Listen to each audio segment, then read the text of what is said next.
Okay, we are live on Facebook. Evelyn, we've got the whole world tuning in. Who knows where they're coming from?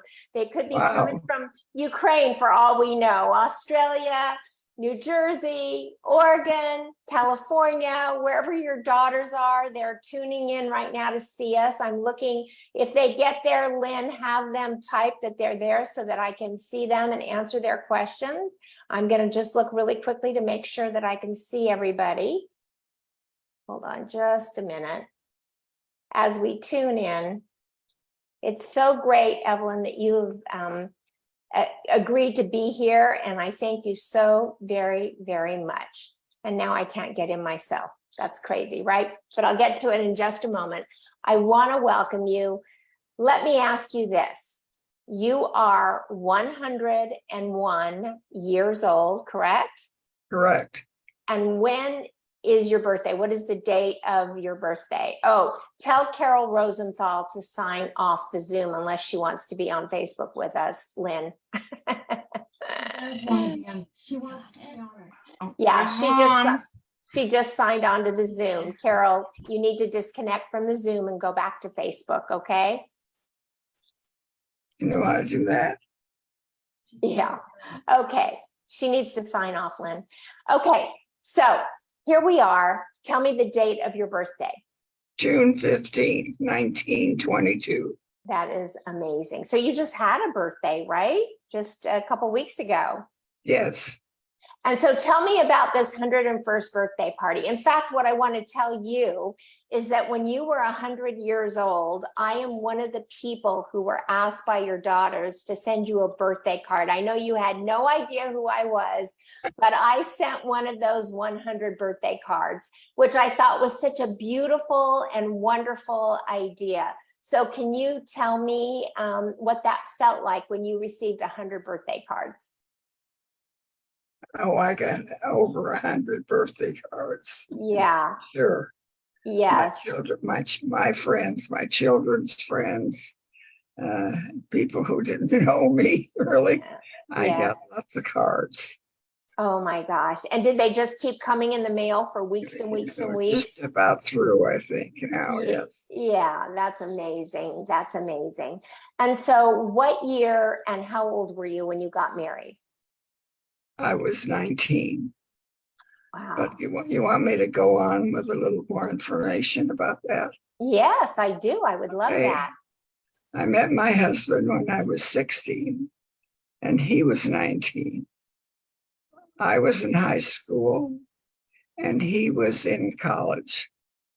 And we met at a friend's house in Seattle, Washington. And it was just sort of love at first sight. And where were you or what were you doing when that happened? Well, as it was, have you heard of B'nai B'rith? Oh, yes. Yes. Well, that was a convention, and that's where I was. I had met a girl here at the coast, and we became quite friendly, and she invited me. And my mother was a little worried about me going alone on a trip. So where did you live and where was the convention? The convention was in Seattle. In Seattle. I lived in Portland, Oregon all my life. And you were born there? Yes. And where were your parents from? My parents were from Russia. Oh, wow. My father was from Odessa. Odessa. And my mother was from Chernihiv. And they met here at a community house for all the so-called immigrants when they were here. And that's where they met and got married.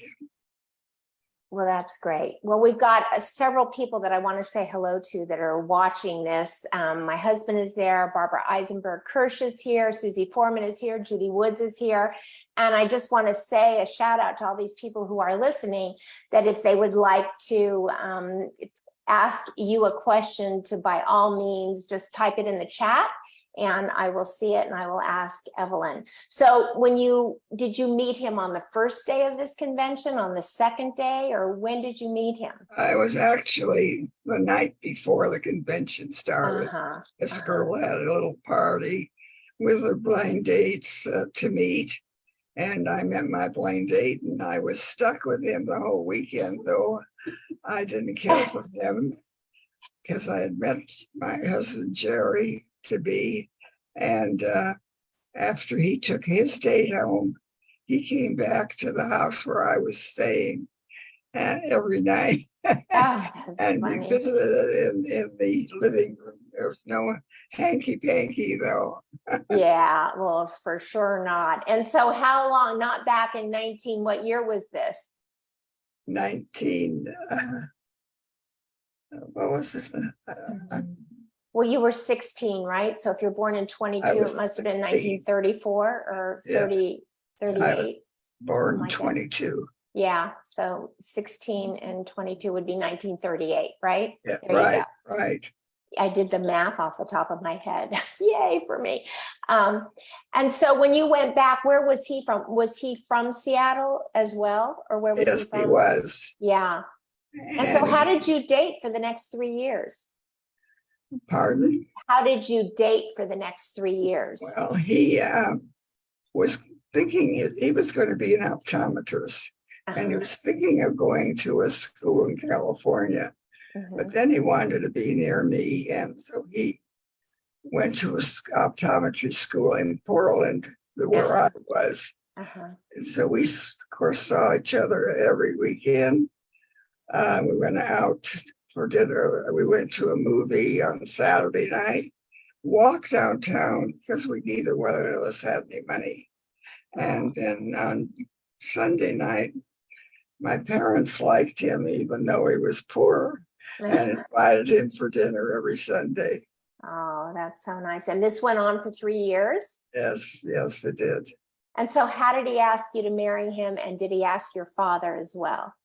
Oh, I think my father knew that was happening. Yeah. It was very obvious. Yeah. Yeah. I wasn't dating anybody else. And so how did he ask you to marry him? Pardon? How did he pose the question to you? Will you marry me? I don't think he really actually posed a question. We were just waiting for the time that we could get married. Yeah. And so where did you go on your honeymoon? Well, he was in school, and so he didn't have much time. So we got married on Thanksgiving, and that was our honeymoon weekend. We drove up to Vancouver, BC. Oh. He had relatives there, saw his relatives, bought cups and saucers. Those were the thing those days. Yes. The bone china cups and saucers. And then we came back, stopped in Seattle on the way back, and Jerry's mother and dad had a party for us, for their friends, and then came back to Portland because he had to start school. Yeah. So now we've got Bob Rosenthal on this Zoom with us. I'm not sure how we can get them to sign off, but the whole family's coming apparently. This is Carol Rosenthal is your daughter, is that right? Pardon? Is Carol Rosenthal your daughter? Carol? Yes. Is that your daughter? Yes. My youngest. Yeah. All the right. girls are 4 years apart. Mm-hmm. Did that on purpose because we were saving for college for them. Mm-hmm. Okay. All right. So I want to ask you a few questions. I wish I knew how to get Carol and Bob off of here, but I don't. Let me see really quick. There we go.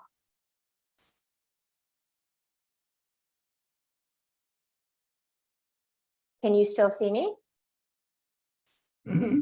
Yeah, okay. There we go. Okay, so now let me ask you this. I want to talk to you a little bit about what is going on in life right now, like what your view of the world is, the digital age, the different things that are going on. But before I do, I know that for you, your your family is a single, like all of us. I mean, it could be 1922, it could be 1955, it could be, 2025. I think that all of us are warmed and connected most by our family. And that is so meaningful to us. So talk to me just a little bit about your family, your grandchildren, or your great-grandchildren. To what depth do you have with your family? So starting, I guess, with your three daughters. Yeah, I have three daughters, and skipped my mind what I was just going to say. Your great-grandchildren? My parents were very strict. Not my mother, my father was very strict. Uh-huh. And so when we did have dates where we had to be home at a certain time, and my dad would be on the front porch with the light on, Yeah. so that if they were supposed to be home by midnight, he saw to it that they did. Oh. And but we had a nice family. We were close and warm. Then I had an older sister, 4 years older, and she married very young, but she married a nice young man from Portland, so she stayed in Portland. And my youngest sister didn't complete college, but she was more into retail, and she got a job at Nordstrom's, and she worked there. And I don't know what. Well, tell us about your daughters. They're 4 years apart. Yes. And you were married for almost 79 years. Is that Yes, right? right. And so it brings a smile to your face for sure. I'm looking at you smiling right now. And how long ago did you lose your husband? 2 years. And how old was he when he? He was 78 or 70. No, he was No, how? 101. Oh, no, he When wasn't. he died, he was 101. Oh, right. He was 101. 101. There you go. So And- let me and go ahead, Anne. Pardon? Oh, I didn't want to interrupt you. You said he was 101, and Yeah. were you going to say something else? I- No, it's okay. So he lived to 101 and you are now 101. So Yes. let me ask you, one out of every 5,000 people make it to 100 years and over. It is an enigma. Sometimes when people announce your age, the room erupts in applause. I mean, if you ever thought you were going to get applauded just by being, 100 or 101. But needless to say, getting there is such a feat. So Evelyn, if you had to think about what it is that got you to this time of your life to 100 years and older, 101, what do you think it was? What do you think it is? Is it a mindset? Is it the way that you live? Is it the way that you eat? What do you think it is that got you to this moment? Well, I had a very good marriage. Mm-hmm. We really never argued. If we did, it was just over the girls, over a thing about them staying out too late or this or that, which didn't happen too often. Right. But we had a good marriage. My husband was everything a girl would like. He was handsome, had a wonderful personality, never said a bad thing about anybody, and nobody could say a bad thing about him.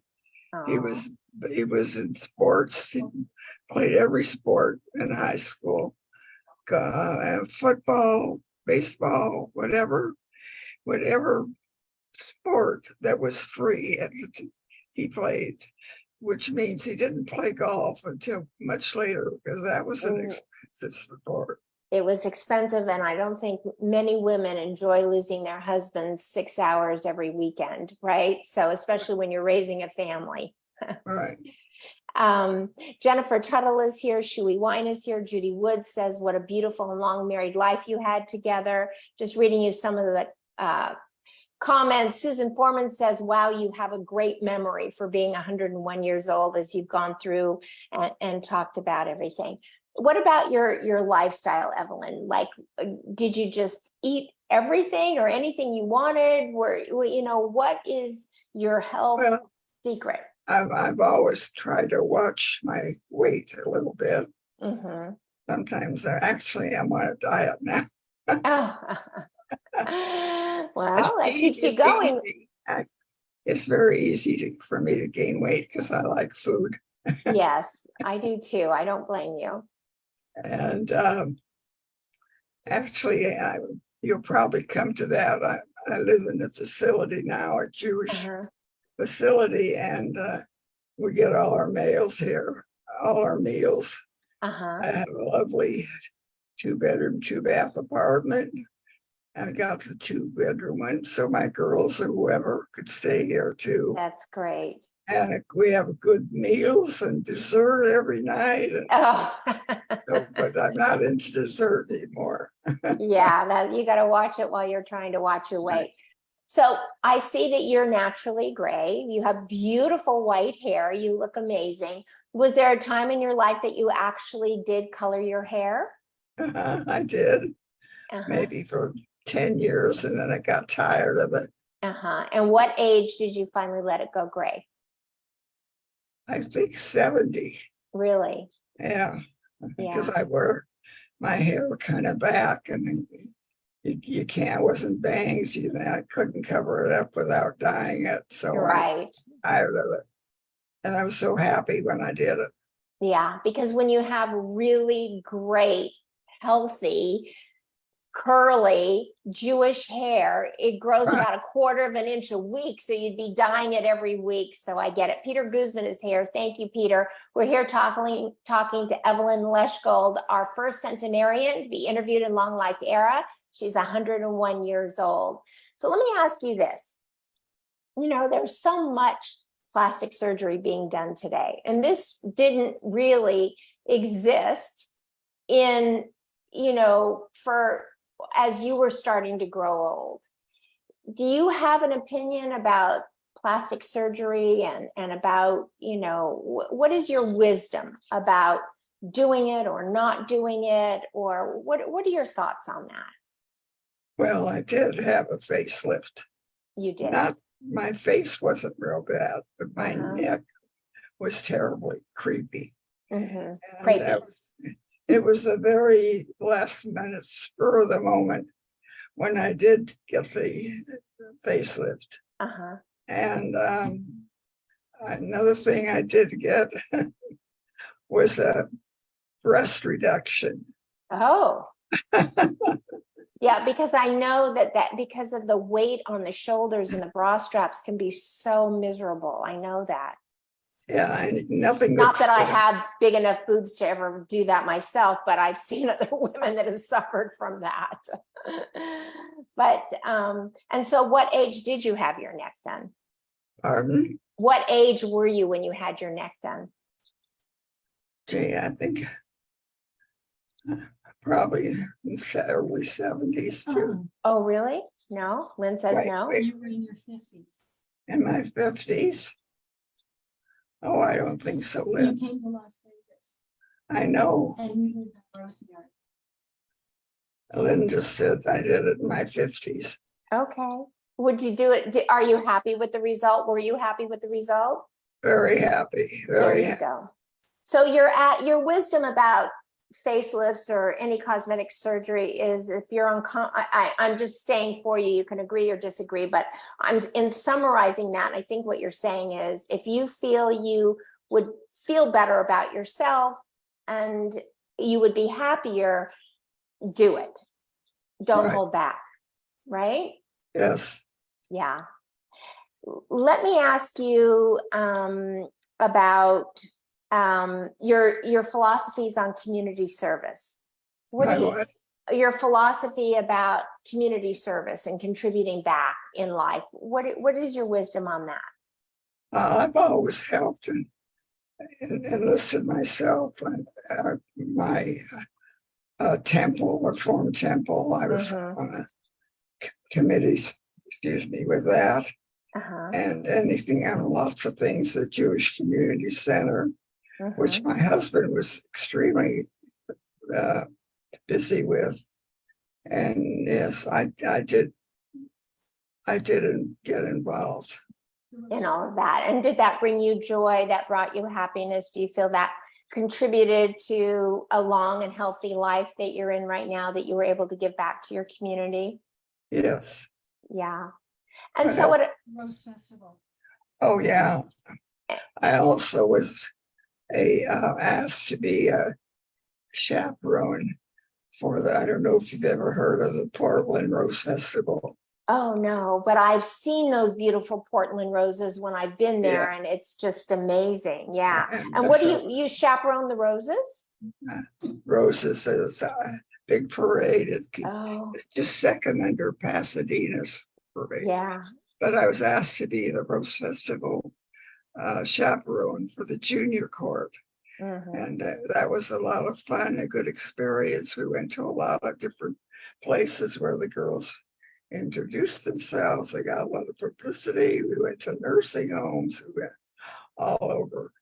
See, and it still brings you joy even to think back on it. I want to say hi to Roy McCann, who's watching, and Jimmy Carter. We got tons of people coming on. Evelyn, this is so nice.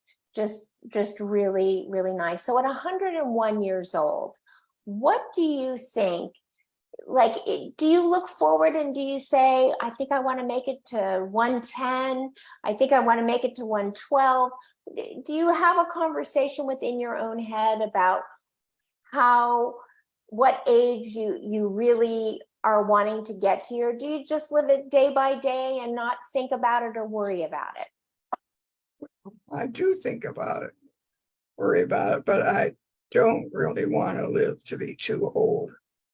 I want to be able to be a little independent, and I don't want to be sickly and demand a lot of attention. Although, Evelyn, I heard Lynn giggle when you said, I don't want to live to be too old, because there are some people who think 85 is too old. You know, there's some people that feel that 101 is that too old. So how do you define that too old? Like, what in your head do you think is too old for you? Well, I have people that approach me and can't believe how old I am. So, you know, I'm in this home now, and the oldest person here is 103. Really? There's I don't know, there's quite a few women here, and I'm right below her. You are right below her. And you know that 85% of all of the centenarians on the planet, so there are believe it or not, 89,000 Americans that are 100 years old and older. And it's roughly a little bit less than 25% of our entire population. So it's actually larger than what I imagined. But 85% of those people are women, as opposed to men. And so, you know, there's the old joke, which goes, why do men die before their wives? And the answer to that is always because they want to, which then it gets a big laugh. It's sort of a Henny Youngman laugh. But why is it that, I mean, other than just the normal genetic male, female, why do you think so many more women live longer? What do you think? Do you have a philosophy or wisdom about that? No, I don't, but Yeah. that's the way it is. I don't know why it is. I know there's a lot of widows, and even in this facility, there's a lot more women than men. Well, I heard there was a senior prom at your facility there, and that you got invited to go. So did you have a date to the senior prom? Well, yeah. I had a couple men that asked me to dance. That's great. And there are a couple men here that are interested in becoming more with me, but I have to tell them I'm not interested, Oh, only as a good friend. I like them as friends, but I'm not interested in any kissing, which one wanted to kiss. oh my goodness. Yeah, and How do you say no? Like, I mean, like, remember when we were 13 or 14, we like had to learn how to say no, but you've had like almost 80 years of not having to say no. So what was that like for you? well, one of them said, "Can I kiss you on the lips?" And I said, "No, but you can give me a peck on my cheek." Was he okay with that? That sort of satisfied him. And then there's another man here that's very nice, who always says nice things to me and looks at me and whatever, but that's as far as it goes. And how old is he? Do you know how old he is? A couple of years younger than me, 98, 99. Yeah, yeah. Well, how does that make you feel? Like, do you feel like, how old do you feel right now? Like you're 101, but if you had to put a chronological age to what you feel inside, what do you think it would be? Oh, I think maybe in the 80s. I do. I think you look like 79 or 80. I think you look 30 years younger than you are, 20, 25 years younger. Yeah. And so at 80, like when someone has interest in you at 101, or even if you feel 80, it feels just as good as it did when you were 13 or 14 that someone is interested. I'm sorry, I didn't get that. Does it feel at 101 when someone is showing interest in you? Does it feel the same as it did when you were like 14 or 15 years old when someone? No. Completely different. How is it different? Well, I'm just always thinking of my husband, that's all. Yeah. Yeah, I have his pictures all over my place, and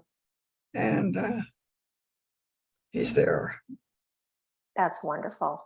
And Melanie Hoffman Greenberg is here. Hey, Melanie, thank you for joining us. I think you probably know Melanie Greenberg, Evelyn, so it's so nice that she's joining us. And let's see, Lene is here as well. So let me ask you about health. Throughout your life, did you have any health scares throughout your life, or have you generally just been 100% healthy with not one thing that's gone wrong? Oh, I've had a lot of serious incidents. When I was young, I almost died from an appendectomy. Yeah, emergency appendectomy. And the community was amazed that I was living. Oh, because I was so sick, and they gave me up. And at what age? At what age were you when that happened? 13. Oh my goodness. Yeah. And my father heard of a rabbi that was in town, brought him up to give me a new name so I would live with a new name. Whatever, it worked, and I lived. Oh, that's beautiful. And other than that, I've not had any serious, I've had knee replacements, that sort of thing. Knee replacements and that sort of thing, but nothing as serious as that time. Do you think that that is enabling people to live longer? Because the pain of joint pain, like knees or hips or shoulders, can get so bad over time that it really, I think, eats away at the longevity of your life. So the fact that people are able to replace their joints, like knees, hips, and shoulders, helps get rid of that pain. Do you feel like that really enabled you to make it to this age, the fact that you went through with that? Well, I don't know if I'm answering this right, but I was active, and where we lived at the top of a big, not cul-de-sac, but round, what would you call a circle hill.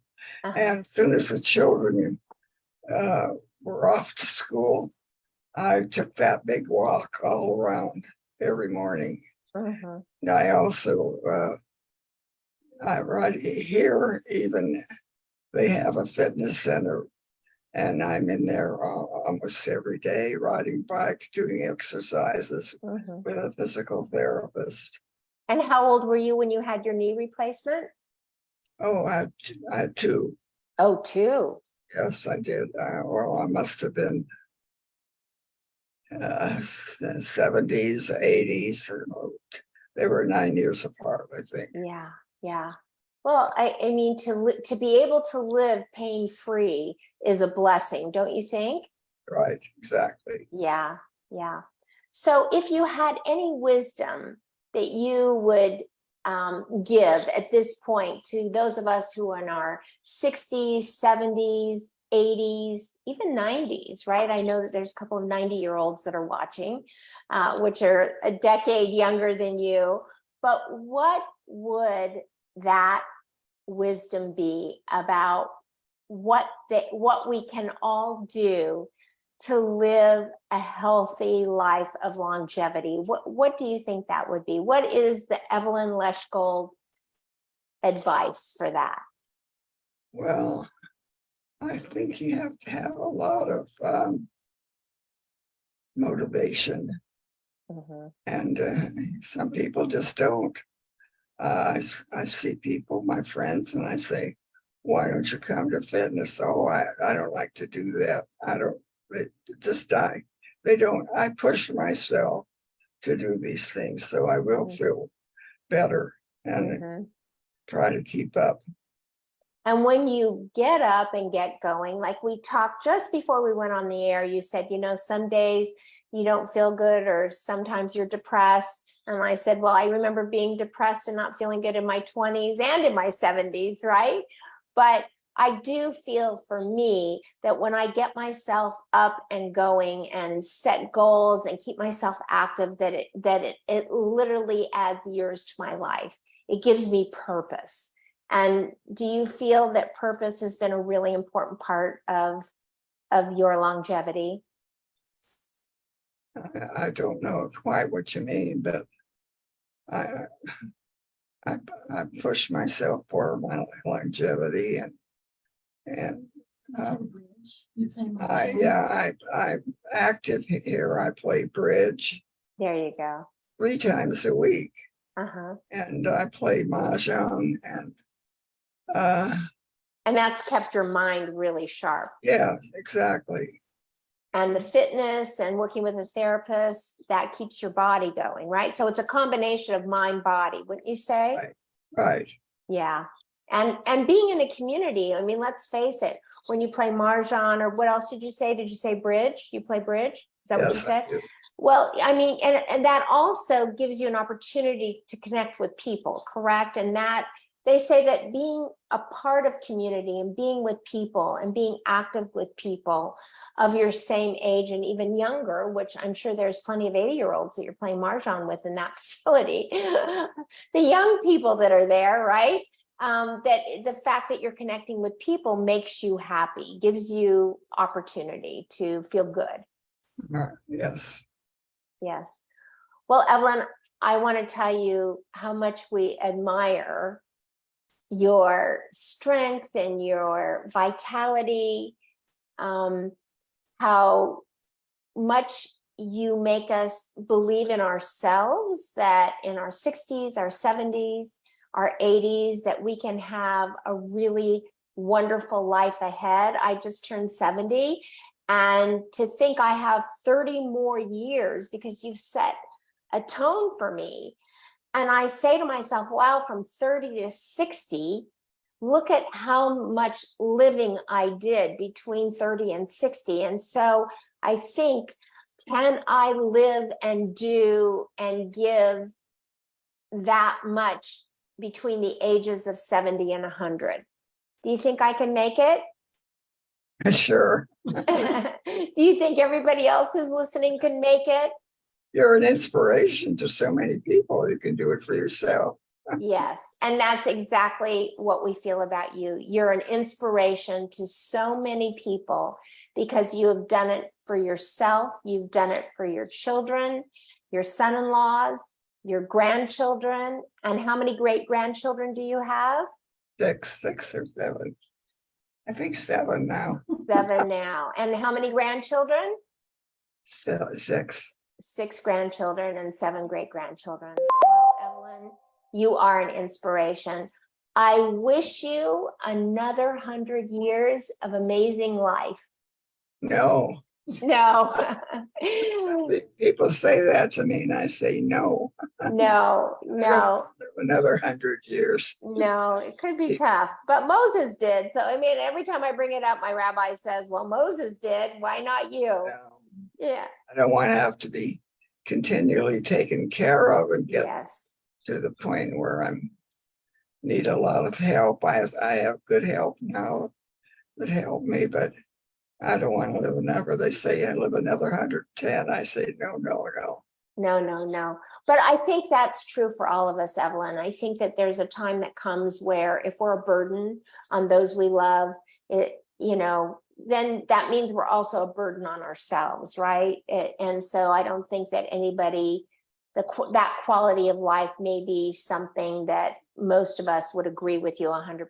Judy Wood says, thank you. You're inspiring. Tony Carrison came by to say that you're beautiful and he loved watching.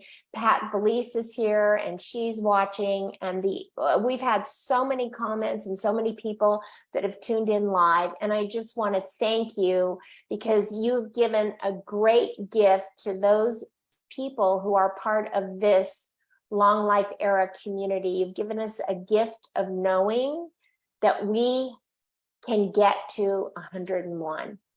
You have set the table for us. And all we have to do now is step off with the joy of living and reach for it. So thank you, Evelyn, so very, very much. I thank you to Lynn, who helped set this up. What a beautiful woman and friend she's been to me for all these years. And I've heard so much about you. I've never had the chance to meet you, but I did send you guys a birthday card. And to Carol and Bob, thanks for joining the Zoom. and thank you so much, Evelyn, for taking the time to be here today. I wish you a wonderful year ahead. How's that? Well, thank you. And I was an honor to be asked to do this. Thank you. You're very, very welcome. Bye, Evelyn. Thank you so much. Bye, everybody. Thank you for being here. Thank you for supporting Evelyn. And thank you, Lynn. I see your elbow in the distance. Bye. Bye.